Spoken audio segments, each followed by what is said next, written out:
This has to be one of the coolest projects I've seen in a while. Check this out. So I came across this project on GitHub the other day using a Raspberry Pico and a TFT LCD display to automatically decode SSTV images, and I knew I had to build it.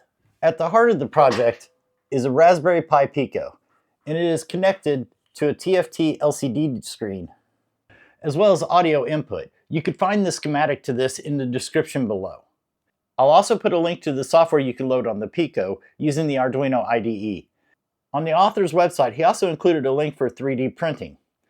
But I used a screen that was bigger than his, so that doesn't work for mine. I got a friend who's got a printer, so I'll hit him up and see if he can make a nice case for this.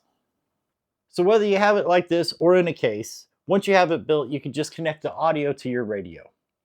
Or to test with, you could connect it to your computer, and I'll play some SSTV audio files right now.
Did it work for you? Let me know in the comments below. Thanks for watching.